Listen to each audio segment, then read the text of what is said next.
Welcome to Hard Copy, the program where we bring you the people behind the news. I'm Maokpe Ogun Yusuf. In a couple of days, Nigeria will celebrate 58 years of independence. And with all that's currently happening in the country, we have to ask if the significance of this is beginning to lose meaning to us as a people. Today, the Nigeria Labour Congress has commenced a national strike on the eve of independence celebrations.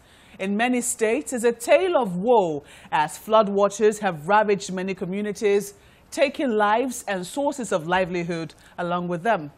Security remains a national concern, even as questions around national unity continue to gain momentum.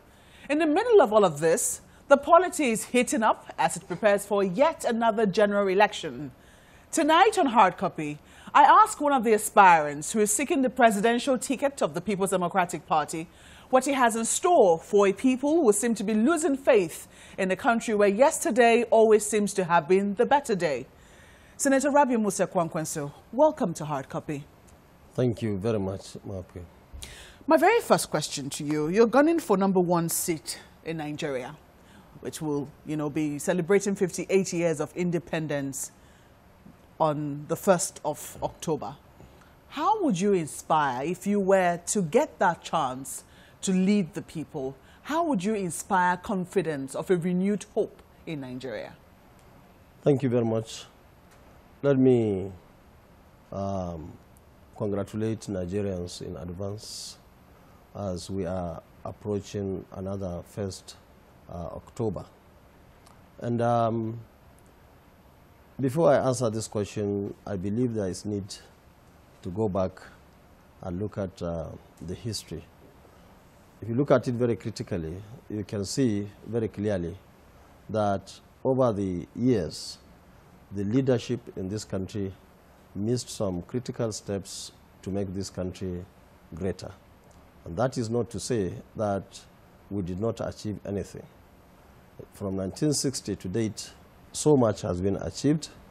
And the only thing is that we would have achieved much better than we have today on the ground. And the issue of inspiring the people, making people to come out and do more for themselves and for the country is a matter of good leadership. I believe that in this country, we have enough resources. We have all what it takes to be much greater than we are today, if not because of some hitches that we have with the leadership at all levels. We have seen it in this country.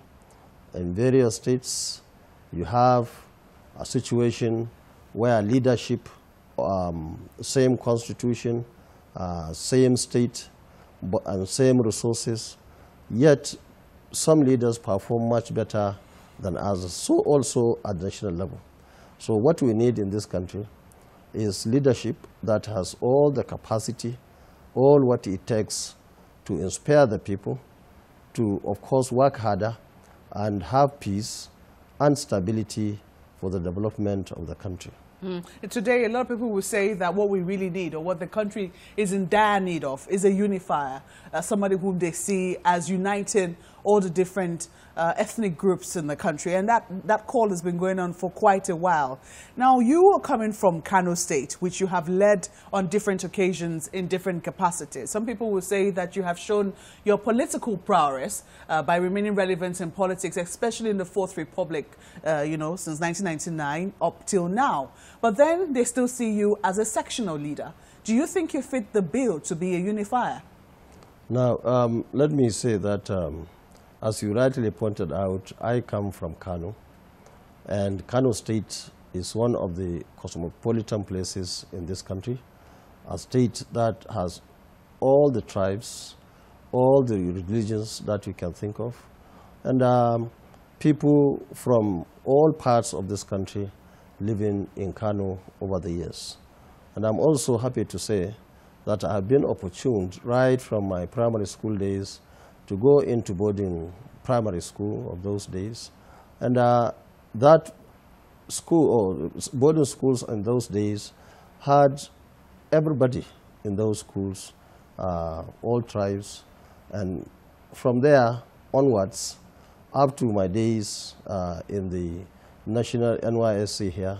And of course, even when I was in the UK for about 10 years, I had an opportunity to interact with so many people. I'm also happy that when I started my politics in 1991-92, I was opportunity to be Deputy Speaker of the House of Reps. And in those days, of course, you know, we had 593 members of the House of Reps representing all the local governments of that time. And it was first outing and, of course, first experience. And that gave me a lot of understanding of Nigeria and Nigerians. Well, certainly, so, Senator, you know that that's a distant memory. I mean, for a lot, 1991, 1992, I know how old I was then.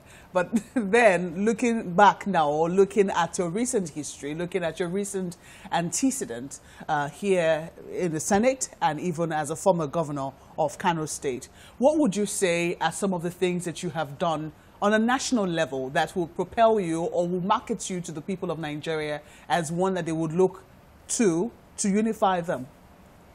Now, you see, the opportunity I had as governor of Kano State, we have done so much in that state. We involved everybody in the state.